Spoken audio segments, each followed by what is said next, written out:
Good afternoon, everybody. I hope you're all continuing to enjoy the Easter break, and I know that over this weekend millions of people have been able to see loved ones for the first time in months.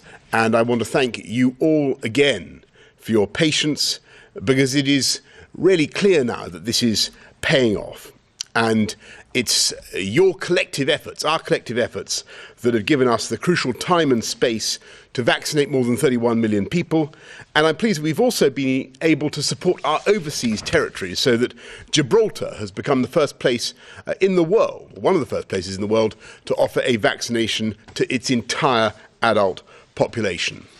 And the net result of your efforts, and of course with the vaccine rollout, is that I can today confirm that from Monday the 12th of April we will move to step 2 of our roadmap, reopening shops, gyms, zoos, holiday campsites, personal care services like hairdressers, and of course beer gardens and outdoor hospitality of all kinds. And on Monday the 12th I will be going to the pub myself and cautiously but irreversibly raising a pint of beer to my lips.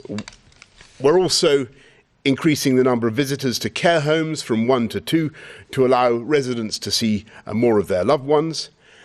We think that these changes are fully justified by the data, which show that we're meeting our 4 tests for easing the lockdown, as Chris will shortly explain.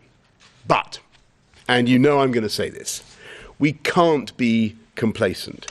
We can see the waves of sickness afflicting other countries, and we've seen how this story goes. We still don't know how strong the vaccine shield will be when cases begin to rise, as I'm afraid that they will. And that's why we're saying, please get your vaccine or your second dose when your turn comes. And please use the free NHS tests, even if you don't feel ill. Because remember, 1 in 3 people with this virus doesn't have any symptoms. And you can get these tests from your pharmacies, or your local test site. You can even order them on gov.uk and get home deliveries. As part of our roadmap, we're also publishing today on gov.uk the early thinking on our 4 reviews on the safe return of major events, on social distancing, the potential role of COVID status certification, and on the resumption of international travel. We set out our roadmap and we're sticking in it. And I want to stress that we see nothing in the present data that makes us think that we will have to deviate from that roadmap. But it's by being cautious, by monitoring the data at every stage, and by following the rules, remembering hands, face, space, fresh air, that we hope together to make this roadmap to freedom irreversible.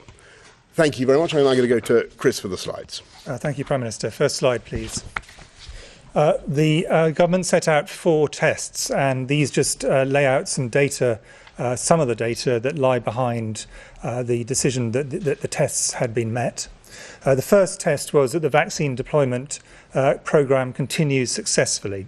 And I think, as everyone has seen over the last weeks, the vaccines are being rolled out by the NHS at a remarkable rate, continuing to do so. Over 31 million individuals have had their first dose, and we're now in the situation where people at the highest risk are now beginning to get their second dose, and there are over 5.4 million people have received a second dose. So a first dose in around 60% of the adult population at this point in time. So at this stage, that is heading very much in the right direction. Next slide, please. The second question was whether there is evidence that vaccines are sufficient to actually reduce hospitalisations and deaths in people vaccinated. We had the original clinical trials, all of which were very reassuring, both for the vaccines we currently have and indeed for vaccines we might get later in the year. But you have to see how things work in practice. And looking at the data from people who've been vaccinated in the 4 nations of the United Kingdom, consistently we found a significant reduction in people who have symptomatic disease, estimated at around 60%, give or take, and for people having hospitalizations, so more severe disease, around an 80% reduction from the first dose. That makes 2 points. Firstly, these vaccines are highly effective, but secondly, they're not completely effective, and it is absolutely essential that everybody, as the Prime Minister has said, who is called for a second booster dose, goes to take that offer up, because it'll increase the level of protection and almost certainly increase the duration of protection as well. Next slide, please. The third test was that infection rates do not risk a surge in hospitalisations, which would put unsustainable pressure on the NHS. And here you can see the number of people in hospital with COVID-19 in the UK, and these have been falling steadily now from the peak, and they are continuing to fall. Which is really excellent news, because obviously hospitalisations then translate into people with long-term problems and deaths. And alongside this, the number of people who are dying has also been steadily decreasing, and at a faster rate than happened in the first peak, and that may well be because of a combination of the lockdown measures that everybody in the country has been involved in and done such a remarkable job on, plus the effects of the vaccines on top of that, which has led to an even faster reduction in mortality. And the average number of deaths at the moment is running at around 47 deaths a day. It's been lower numbers reported over the Easter weekend, unsurprisingly, but 47 a day on average. That's down from a peak of around 1,300 earlier in the year. Next slide, please. And the final test is our assessment of the risks not being fundamentally changed by new variants of concern. And throughout this, right from the beginning, we've said we do expect there to be variants of concern along the way, and some of those may potentially be ones that are more able to escape the vaccine. So this is going to be a continuing issue. But if you look at the numbers here in the UK, of the ones, and we have a very good testing capacity in the UK, so some of the best in the world at the moment, and so we have a high degree of confidence in our capacity to test for variants. If you look at the top line with the B117 variant, which is the dominant variant in the UK at the moment, over 170,000 confirmed cases. The next one down, South African variant, B1351, first described in South Africa, may obviously have come from somewhere else. The total number genomically confirmed there is a much smaller number at 469. And that proportion has stayed steady over time, so there is no evidence that this is increasing. We are, however, picking up more cases because of testing at borders. So as people come in, people are tested, and some people are found to have variants. And then much smaller numbers again for two of the other variants that we're concerned about, one that was first described from Brazil, and one of which was first described here in England. So at the moment, although variants of concern will remain an issue, there is no reason to feel that this fundamentally changes our position. We've always known that this was a risk. So those are the four tests, and there's of course a lot of other data, but these are just a snapshot of some of the data we have to support the government's feeling that these tests have been met. Thanks very much, Chris. Patrick, anything to add to that? Thanks very much. Let's go straight to Catherine from Basingstoke. When will residents of care homes, many of whom have not been outside in over a year, be allowed out for a walk or a socially distanced visit to a cafe or pub garden? I'm asking this on behalf of my 94-year-old grandmother. Thank you.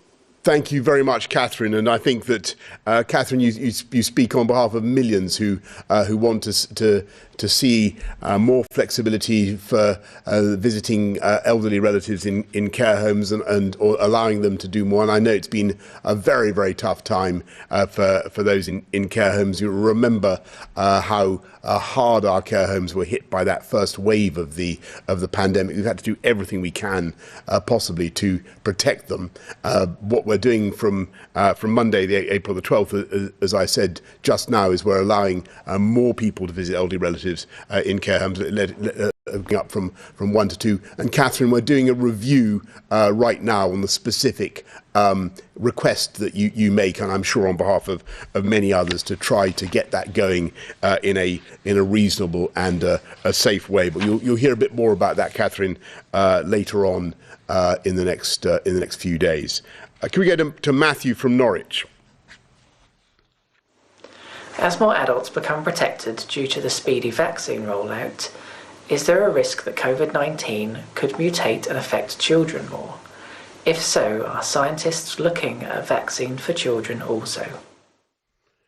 Excellent question from Matthew, but I think I'm going to ask Chris and Patrick to... Yeah, I'm happy to go at that. Well, I think there's no evidence that the virus is going to mutate specifically to affect children. What may happen as more and more people become immune to the virus through vaccination is that the virus will try and get round that and to try to escape the vaccine. That's a normal process that viruses do, so we'd expect that over time, which is why over time it may be necessary to update the vaccines. Maybe every year, every couple of years, it'll be necessary to have a slightly different vaccine for certain vulnerable groups. So that's what we'd expect to change. In terms of vaccines for children, that is being looked at. It'd be the same vaccines. The Pfizer study read out last week that they're looking at this in children. And so I expect to see more trials of vaccines in children over the next few months. But it'll be the same vaccines. Could I just add one point on this, which is one of the few good things about this epidemic, and there are almost none, is that children are relatively unaffected. But for that reason, you'd want to be absolutely confident that a vaccine was highly safe, because children are at relatively low risk, and therefore you want to be confident that the vaccine is incredibly safe if you're using it in children. In older adults, of course, the risk of COVID is incredibly high, so that the risk ratios look different. Thanks very much, Chris. Thanks you, Matthew. Ian Watson, BBC. Happy Easter, Prime Minister. Obviously some good news today, but on vaccine passports, they seem to have achieved the remarkable political feat of uniting a former Labour leader and a former Conservative leader against them. About 40 of your own MPs regard them as divisive. So first of all, if they are to be introduced, can you guarantee there'll be a vote in Parliament on this issue? And secondly, would you like to take this opportunity to reassure the sceptics that while they could be useful for big events, people will not need to take a certificate to the local pub to gain entry? And very briefly, if I can ask this too, on your review documents, they're sounding pretty pessimistic about foreign travel going ahead in May. When do you think you'll be able to tell us that people can book a foreign holiday? Ian, thank you very much, and lots of very good points there. First of all, on COVID status certification, as we prefer to call it, I think the most important thing to say to everybody listening and watching is that there is absolutely no question of people being asked to produce certification or COVID status report when they go to the shops or to the pub garden or to the hairdressers or whatever on Monday. So and indeed we're not planning that for step 3 either. May the 17th, as you know, we're hoping to go for the opening up of indoor hospitality and so on. We're not planning for anything of that kind at that stage. But I think what is certainly true is that the idea of vaccination status being useful for international travel is something that all countries are looking at. I do think that's going to be part of our of the way people deal with it, and we need to think about that. But there are basically 3 ingredients to your COVID certification, or 3 ways that you can give reassurance to others if you go to a big mass event, and or ways you can that people can be assured that the people in the room don't have the risk of spreading COVID. And the number one is your immunity. So if you had the virus before in the last, or certainly in the last 6 months, you'll have the antibodies. Number 2, obviously, is vaccination status. But number 3 is testing. And testing really is valuable. I've been talking about this for a long time, but the NHS, as you know, is now offering free lateral flow tests. So I do think that they are, for asymptomatic people as well. I do think that they're an important part of the way forward. But I want to stress that there are complicated ethical and practical issues, as I think I said last time, raised by the idea of COVID status certification, because for vaccination, using vaccination alone, just because after all, many people will be, for one reason or another, unable to get a vaccine for medical reasons, for instance, or perhaps because they're pregnant or whatever. So you've got to be very careful in how you handle this and don't start a system that's discriminatory. But obviously we're looking at it. We want to be going ahead in the next few weeks with some test events, some pilot events, which you can see in the roadmap that we've laid out, and big events like getting 20,000 people into Wembley on May the 15th, that kind of thing, getting people back into a theatre. That will unquestionably involve testing to allow the audience to really participate in the numbers that people want. As for a vote on the issue, well, I think we're taking too many fences at once. First of all, we need to work out exactly what the proposal might be. But certainly, if there's something to put to Parliament, I've no doubt that we'll be doing that. But I want to stress again that is not going to happen in step 2, April the 12th, or step 3, May the 17th. And I hope that helps. And sorry, you also asked about aviation and international travel, and this is obviously, we're hopeful that we can get going, but from May the 17th, we're hopeful, but I do not wish to give hostages to fortune or to underestimate the difficulties that we're seeing in some of the destination countries that people might want to go to. We don't want to see the virus being re-imported into this country from abroad. Plainly, there is a surge in other parts of the world, and we have to be mindful of that, and we have to be realistic. So what we're going to do, the Global Travel Task Force is going to report later on this week. We will then be setting out well before May the 17th what we think is reasonable. So I wish I could give you more on that, Ian. I know that people watching will want to know exactly what they can do from May the 17th, but we're not there yet. As soon as we have solid information, more solid data, we'll let you know. But that's where we are for the time being. I think that's. I think either of you guys need to address those points. Thank you very much, Ian. Let's go to Shihab Khan of ITV. Prime Minister, I appreciate the plan to introduce COVID passports isn't coming in the next few steps, but to expand on that idea, do you think it's fair to expect people to show a certificate to do something that was once a normal activity? And what support will you provide businesses who will have to enforce it? And are you expecting them to eventually turn people away who don't have a certificate? And a second question, if I may, research that was published in the British Medical Journal a few weeks ago found that adherence to test, trace and isolate was low. You're now set to roll out this new mass testing scheme where you can get 2 rapid tests a week. How much compliance do you need for that to actually work? And how can you be confident that it will work, given that compliance levels of test, trace and isolate was so low? Well, Shihab, actually, first of all, on your question about COVID status and certification, and I really direct you to what I said just now to Ian. You're taking too many fences at once, where stages 2 and 3 don't involve anything of the kind. When we have proposals, we'll be setting them out. And on your point about test, trace and isolate, actually, I think that testing has been a massive advantage to this country. Our ability to conduct, I think, 112 million tests was the last number I saw. Huge proportion of the population already been tested. That's one of the reasons, Shihab, that we've been able to follow the path of the disease, to isolate its genomic sequence in the way that Chris was explaining just now. That's why we know so much about the variants in this country that we face. And so it's been of massive use to us in fighting the disease.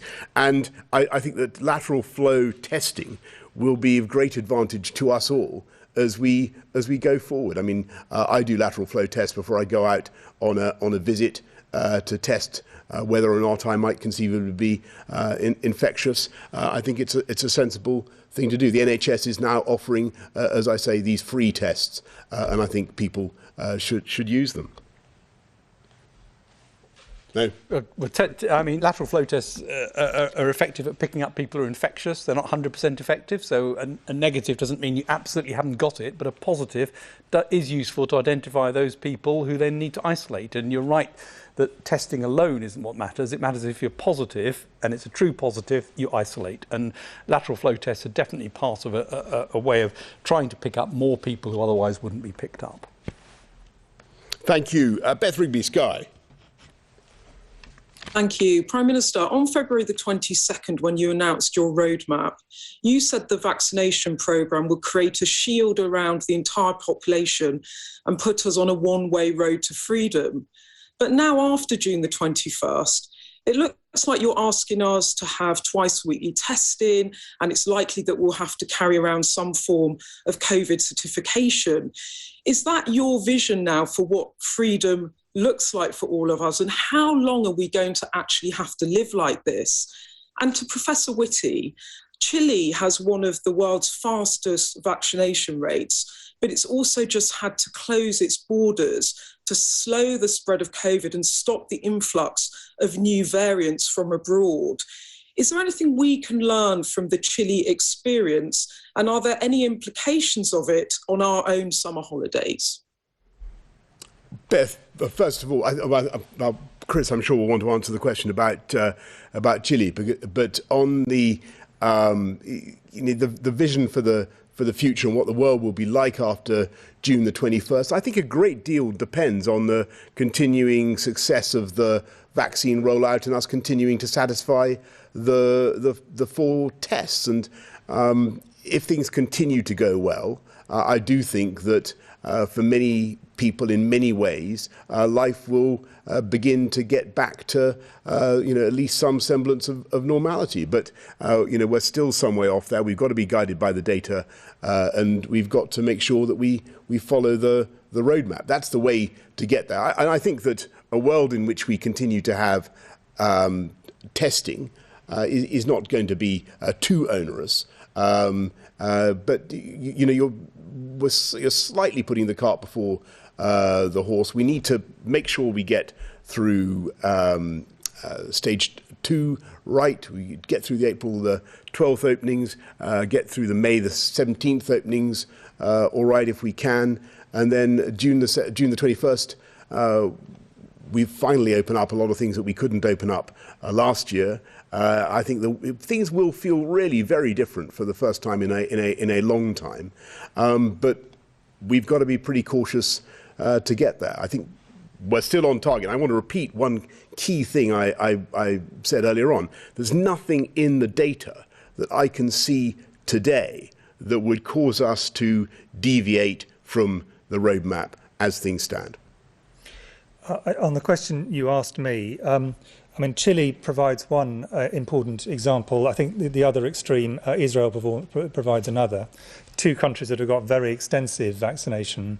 In Israel, the rates have really gone down and are staying down for the moment, and I think it's really important we now watch that. In Chile, as you say, significant, remarkable effort by the Chilean people to vaccinate at a high level, which is excellent, but they have not had quite the same effect. Now, is this due to the vaccines used? Is this due to the timing of when things have actually been rolled out? Is it due to particular interactions with other variants? We don't yet know. And I think the implication of your question, which is we absolutely need to learn from those countries that are ahead of us in terms of, or alongside us, in terms of vaccine rollout. And those are 2 of the key ones. But there are others. As we get more data, I think the information from other countries as well as the information from our own epidemiology will tell us actually, how much can we gradually lower our guard. But this is the reason we want to do things in a steady way, because the assumption that just you vaccinate lots of people and the problem goes away, I think Chile is quite a good kind of corrective to that. This is something we've got to take steadily. Thanks very much. Jane Merrick, the Eye. Thank you, Prime Minister. Can I just ask a factual question, which is what about children in relation to vaccine passports? Will they be required to have these certificates? And secondly, Prime Minister, it's a year to the day since you were admitted to hospital with coronavirus. Did you imagine back then that we would still be in the pandemic 1 year on? And if I could also ask that of Professor Whitty and Sir Patrick. First of all, on the vaccine passport question, again, Jane, you're slightly taking your fences all at once. We're a way off implementing or enacting anything of the kind for anybody, let alone children. And I've spelt out the ways in which we might think of doing that, but it's not for steps 2 and 3 in any event. And I suppose a year on, I'm actually filled with amazement that science has produced so many vaccines. That's the thing. I remember having this conversation with Patrick and Chris many times, and we thought, and I was a great believer and still am in the virtues of testing as a way through, because I could see this thing would keep going for a long time. But I never thought that we would get so many workable vaccines in such a short order, when you consider we haven't got vaccines against SARS or AIDS or whatever. And so I think that's the most stunning thing about the last year. I mean, I fairly consistently from the beginning, as did most scientists, said, now this is widespread, it's going to stay with us for a very long time. And I don't think there's any surprise that it is still with us now, nor is this going to magically disappear over the next few months. This virus will be with us for the foreseeable future. But as the Prime Minister has just said, science is over time going to de-risk it, and it is doing so very substantially with the vaccines. I think the thing which has surprised me, if anything, is the speed with which we've got the number of vaccines we have, rather than the fact we've still got a virus now. But we will have significant problems with COVID for the foreseeable future, and I don't think we should pretend otherwise. Yeah. And I think exactly the same. I think before the first wave hit us, we were worried that there would be a second wave and a third wave after it. That seemed likely. And unfortunately, that's been borne out across the world. And I echo what the others have said, that the miracle in this is to end up with such effective vaccines so quickly. Really a remarkable scientific triumph. Thanks. All Mesa Hall, The Express. Thank you, Prime Minister. If I could ask the scientists, the government review document today doesn't give much away about when social distancing measures might start to disappear. Can you update us at all on when people who have been vaccinated will be able to safely hug their friends and family? And Prime Minister, some people have said that COVID status certificates or passports or whatever you want to call them are like ID cards. They're un-British. Are they wrong? You guys first, I think. On the rollout of vaccines and the effects of that, I mean, clearly the roadmap lays out the steps, and the next step in terms of being able to see people indoors would be 17th of May if the data are in the right direction. And that's true for people who are vaccinated or unvaccinated. It's true right the way across the community. So that doesn't change. And what also doesn't change is that in that 5-week period, it's going to be necessary to look at data, and we won't be able to do that until week 4. So we won't really know what the impact is, and we don't know what the impact is yet of the changes on the 29th of March. So I think there's a lot to do following, the opening up of step 2, which looks a very reasonable thing to do, and all the modelling suggests step 2 on its own shouldn't have a big impact. We need to watch that, measure it, and see it after week 4. And I think only when we get through these steps can we then start looking at some of the other aspects as well. And social distancing, I mean, I think one needs to sort of understand what that might mean longer term. And it probably means things like hand hygiene, things like the fact that people will take time off if they get ill, stay at home rather than going into work. So taking time to take yourself out, testing to know whether you've got it or not, those sorts of things I think are likely to be important baseline measures going forward. If I could just add one thing to this, which is as you go through the vaccination programme, the protection to you steadily increases, first from the first vaccine, then from the booster vaccine increases your protection, and I hope your newspaper will encourage your readers to get their second vaccines, absolutely essential. Then the fact that people who are around you, you actually physically meet, have had their first and then their second vaccine, that provides another layer of protection around you. And then finally, the fact that vaccines across a wide part of the population keep the rates down, so the probability is low. But remember, the number of people who have actually got the virus at the moment is about 1 in 370. So we really want to get those rates down further before we start to feel that the society as a whole has got quite a low level of COVID. Yeah, Mace, I mean, I think the principle of requiring some people to have a certificate to prove that they're not passing on a disease, like surgeons who have to show they're vaccinated against Hep B or whatever, that can be a sensible one. But I want to stress that we're some way off finalising any plans for COVID certification in the UK. The crucial thing is for everybody to get out and get their vaccination get your vaccination when you're asked to come forward, and as Chris says, get your second dose when you're asked to come forward. The uptake at the moment is fantastic, and that's very, very important that it should continue. I mean, I think we're seeing something like 99.75% uptake in the for the second doses, which is terrific, and that's what we want to see. Last question, Stefan Boscher, City AM. Thank you, Prime Minister. You said earlier that it was too early to give a date for the resumption of international travel, but can you commit to give the aviation sector at least 3 to 4 weeks notice of when this date will be to ensure that they have some sort of clarity and certainty going forward? And secondly, if I may, London has been disproportionately affected by the economic impacts of COVID. The unemployment rate here is now 2% higher than the rest of the country. And yet your government hasn't given TfL a long-term funding settlement. The aviation and sector in Heathrow Airport don't seem to have any idea about when they can start again. And there doesn't appear to be any plans to give central London targeted economic support, despite being the nation's most important economic hub. As a former mayor of London, why haven't you done more to safeguard the capital's long-term future? Thanks very much, Stefan. On the aviation issue, we're going to give as much notice as we possibly can. We're going to want to get the country flying again. We continue to support the aviation industry in all kinds of ways, but the best thing for them is to get flying, and that's absolutely critical.